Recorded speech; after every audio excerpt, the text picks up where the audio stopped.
మహేష్ గౌడ్ పదవికి రేవంత్ వర్గం ఎసరు పెడుతోంది అన్నారు మాజీ మంత్రి జగదీష్ రెడ్డి. మహేష్ గౌడ్ ఒక్క సభ అయినా పెట్టగలరా అని ప్రశ్నించారు. అయితే ఆయన కామెంట్స్ కి కౌంటర్ ఇచ్చారు టీపీసీసీ చీఫ్.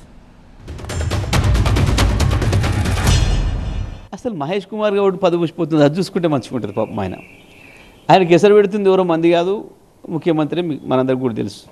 ముందు పీసీసీ ప్రెసిడెంట్ ఆయన పదవి చక్కగా చూసుకుంటే మంచిగా ఉంటుంది. పాపం అది వద్దనే భయానికి ఇవన్నీ అంటున్నాడేమో. ఓకే సరే బీఆర్ఎస్ మీద మాట్లాడితే నన్ను కొంచెం నన్ను ఆపుతారేమని మాట్లాడుతున్నాడు కనబడుతుంది తప్ప మహేష్ కుమార్ గౌడ్కి కూడా తెలుసు అంతర్గతంగా ఎక్కడైనా మాట్లాడితే ఆయన కూడా చెప్తాడు, ఇంకా ఉంటాం భయ మేము ఆడొస్తాం, మా ముఖ్యమంత్రి చాలు మీ చేతులు పెడతానికి అని చెప్పి ఆయనే చెప్తాడు. ఎవరు సీటు ఎవరు లాక్కోరు. కాంగ్రెస్ పార్టీలో పదవులు అనేది మన ప్రతిభ ఆధారితంగా వస్తాయి. మేము కష్టపడ్డాను కాబట్టి నాకు ఈ పదవి వచ్చింది. పదవి మనం కష్టపడి మళ్ళీ పనిచేస్తే పదవి ఉంటుంది.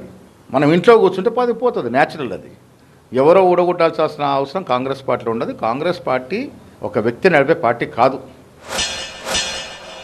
మహేష్ కుమార్ గౌడ్ని పెట్టుకోమన్నాడు ఒక్క మీటింగ్ చూద్దాం. ముఖ్యమంత్రి పోతే కూడా ప్రభుత్వ అధికారులు తెచ్చిన మంది తప్ప ఎక్కడైనా ఒక స్పందన ఉంటుందా?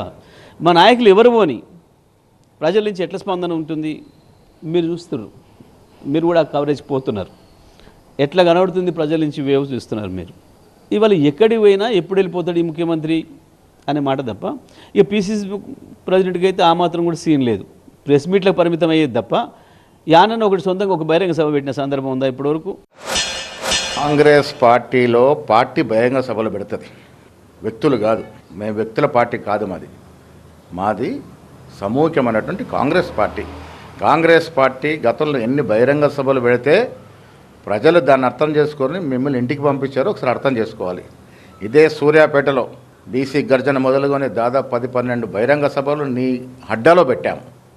అప్పుడు నీకు తెలిసి రాలేదా నీకు?